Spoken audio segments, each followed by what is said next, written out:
New Zealand. Famous for featuring in those Lord of the Rings films, as well as famous for the landscape and mountains, which sort of go hand in hand, are beautiful. New Zealand Railways, however, wouldn't find these mountains so beautiful for one particular reason: the Great Divide. But I'm getting ahead of myself slightly, so let's bring it back a few years. In 1864, gold was discovered on the west coast, accelerating growth in the population of towns like Greymouth, Westport, Hokitika, and Reefton. However, getting there would involve docking at Greymouth, notorious for the very strong river mouth, or Westport, which was at least 50 km north, which was very inconvenient. In 1864, Thomas Cass tasked Arthur Dobson with finding a route through the mountains to the eastern, more plentiful side of the South Island of New Zealand. Arthur Dobson would climb through the mountains, creating the saddle known as Arthur's Pass in his honour. In 1865, Edward and George Dobson would start the construction of a horse-drawn carriageway through the mountains, being constructed in 1866 between Otira and Arthur's Pass. This would be the only way to cross to the west coast for several decades until the 1900s. The East and West Coast Railway League was formed in 1882, tasked with building the line between Greymouth and Christchurch, the largest city in the South Island. Unfortunately, I was unable to find any recorded images of this league, but they would create policies for the creation of the line from east to west, as the name implied. It would take a few years for planning permits to be finalised, with the first construction of the line commencing in 1890. The East and West Coast Railway League would go bankrupt, the venture being purchased by New Zealand government to complete, this process being undertaken in approximately 1895. The line from the east progressed, as well as the line from the west, but there were complications, notably when the line reached Otira from the west in 1899. Remember how I mentioned the Great Divide at least a minute ago? Well, from the image, it's apparent that for the railway to pass through the steep and tall mountain range, they couldn't go around it, they couldn't go over it, so they decided to go straight under it by building a rail tunnel between Arthur's Pass and Otira, creating a direct rail link to the west coast.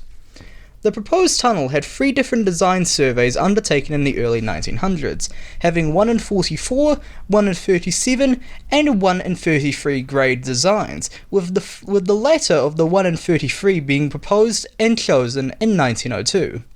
This final design would be a straight connection, while the other designs had involved looping and corners, which would have added to the labour cost.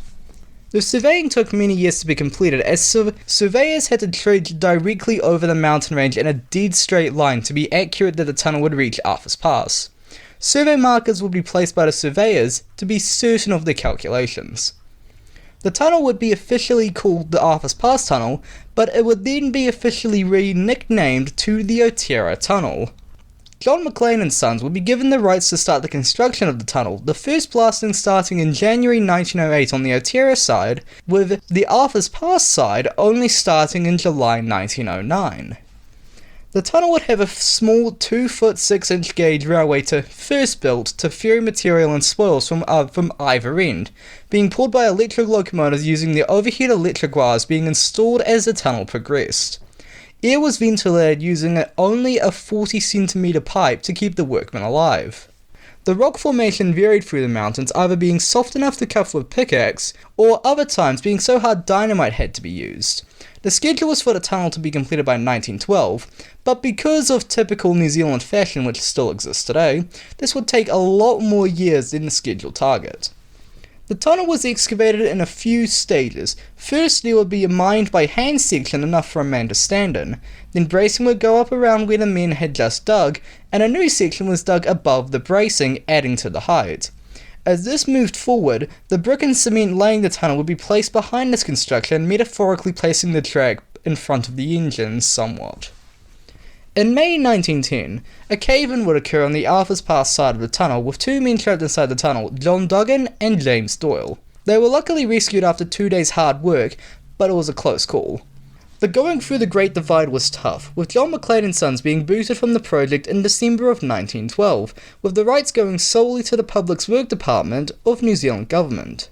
In 1916, electrification of the tunnel was proposed, with a direct 1500 volt circuit universal to most other countries using electric engines. A coal-fired powerhouse at Otira was built, having two steam-driven 1200 kilowatt generators to power the circuits. These generators were powered by free water tube marine boilers fired by the coal. The powerhouse was built between 1920 and 1923. This would remain the main power source for the tunnel until 1941, when a power grid would be supplied by Lake Coleridge to the south. Due to World War I, the workforce was greatly decreased, but in 1918, the sound of excavation oncoming began to grow louder and louder to the workmen. And on the 20th of July 1918, both sides finally met, with the final barrier being taken down by Sir William Fraser, the Minister for Public Works, on August 21st, 1918. It would take 3 more years for the excavation and lining of the tunnel to be complete, with the last concrete block being officially recorded as being put into place on the 17th of September 1921. The final length of the tunnel will be 5 miles and 554 yards, or 8.55 kilometers for myself, the Brit, only 3 feet longer than the surveyors had initially calculated over a decade prior. The difference of both sides was calculated at only just an inch, with the alignment being just 3/4 of an inch out of place. The final grade was 1 and 33 throughout. That ain't too bad for 13 years of hard labour. However, the tunnel construction had taken several lives. The first reported death was James Callaghan, who caught a cold and passed away shortly thereafter in March 1908. 1909 saw the death of William Dick when the explosive charges went off early, killing him instantly. 1910 saw William Carr run over by a spoils train and an unknown workman run over by wagons. In 1911, Stephen Wood would die after getting his coat caught into machinery, as well as the death of William Cuthbert, who was crushed by a train. In 1912, an unknown workman died after getting run over by trucks, and Lawrence Cogill died when explosives that hadn't detonated on Friday detonated by the vibrations on the Monday. 1913 saw the death of Charles Burrs when he fell off the track and fractured his thigh against the tunnel wall. John Burrs would also die in 1913 when a concrete mixer drowned out the noise of an oncoming train.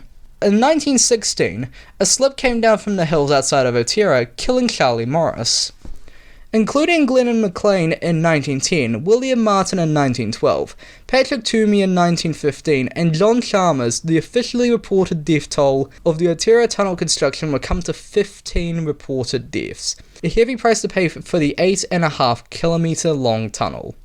Due to a mistake with the construction of the bridge over the Beeley River from Arthur's Pass Station being 1 foot higher than the intended, some of the tracks in the tunnel had to be raised to 1 in 32.83. It was very obvious that steam engines of the day would have an incredibly hard time climbing through the tunnel, with the smoke from the firebox potentially suffocating the engine crews and potential passengers, later seen at the Belvano tunnel disaster in March 1944 in Italy. So electric engines would have to be used as the main operators through the tunnel. By 1923, the settlement of Otira was increasing in size, with the power plant and expected railway a very good income drawcard. Permanent overhead wires were completed in 1923 as well. 5 electric engines from the English Electric Company were ordered in 1921, arriving in 1923.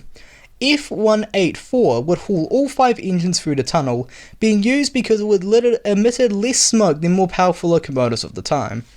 Test trains were operated throughout July and August with the electric system, as well as with tests completed, the tunnel was set to be officially opened.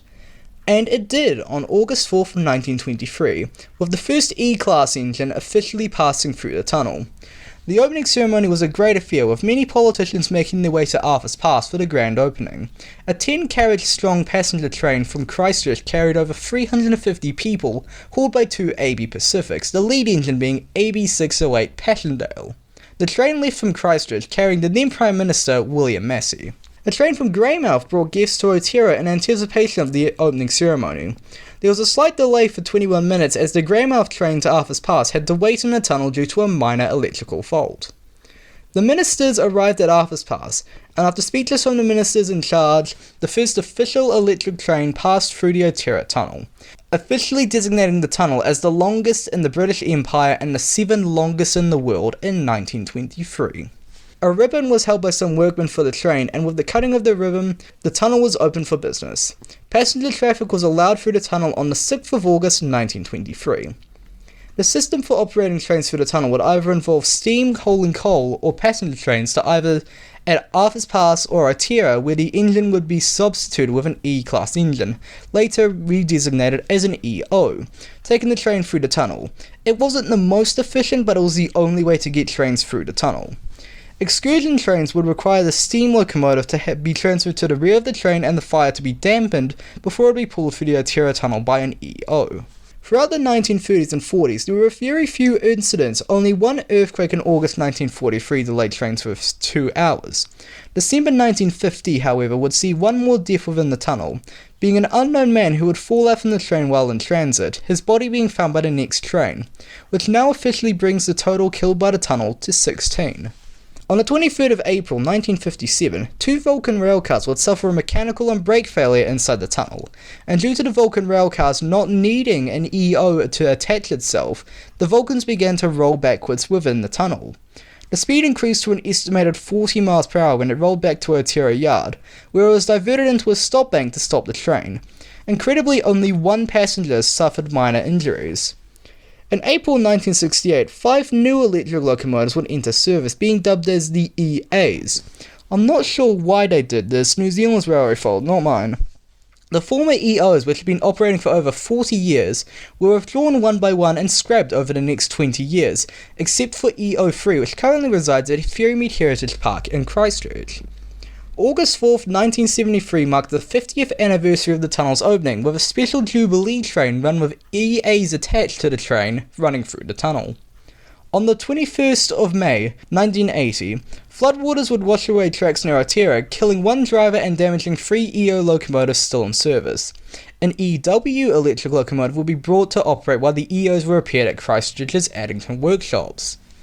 On August 31st, 1980, the only known recorded use of an EW on passenger work was undertaken, hauling a special charter train organised by Neil Cooper to allow passengers to get the unique chance to ride behind an EW in the South Island. With the new DX locomotives being produced by New Zealand Railways, plans were put in place to negate the use of transferring electric at Arthur's Pass or Otira and just travel straight through non-stop. One slight problem: the diesel fumes were actually found to travel in front of the DXs when travelling through the tunnel, causing the engines to potentially break down with the dirty air re-entering the engine. The problem was rectified on July 15, 1997, after studies from the University of Canterbury found that adequate ventilation was needed so the diesel fumes and coal dust from coal trains would be able to dissipate, causing no issues for following trains. And with the fans and doors at the base of the tunnel being installed, there was no longer the need for the aging electric fleet, and on the 1st of November 1997, the final electric train ran through the Otira Tunnel. It was permanently decided that there will be 4 DXs based at one of the stations to take trains through the tunnel, where to rate and take the next train heading the opposite way, operating 2 on either end for coal trains and the Transalpine. The system would be used for several decades, still being used today to allow for peak efficiency and less chance of stalling or running away in the tunnel. On August 4th, 2023, the 100th anniversary of the tunnel was celebrated, and while I was unable to make it out that far, I know several people who made the pilgrimage to Otira where the celebrations were held. The only surviving electric locomotives today are EO3 and EA45, with the latter being a part of the Railway Museum of New Zealand Storage Trust near Ferrymead Heritage Park. The museum itself hasn't been built yet, but it is slowly getting there. And with that is the history of the Otira Tunnel itself. Regular passenger trains don't run through the tunnel, as with the opening of the Otira Viaduct on the 6th of November 1999, cars were then allowed to effectively bypass the tunnel itself and just drive straight to the west coast. The Otira Tunnel today on the Transalpine takes about 15 minutes to traverse the tunnel, and it is certainly a bumpy ride through the tunnel, I can tell you that much. But the tunnel itself is awe-inspiring, and a testament of Victorian engineering of the 1900s, being undertaken with pickaxes, dynamites, and surveying flags. It's no surprise the tunnel continues to be a vital asset to Kirrarail today, and in years from now, if things go well, I might be able to upload a driver's eye view for what it looks like to travel within the tunnel. We'll just have to wait and see. Hi there, this is TWMallard38, and I'm wondering what you guys thought of this video, whether I should continue making content like this, by doing liking, subscribing, sharing, the stuff YouTube tells you to do. I have another video in the works which should be up in early June, centered around a rather serious rail disaster close to my heart. Goodbye for now, see you in the next video.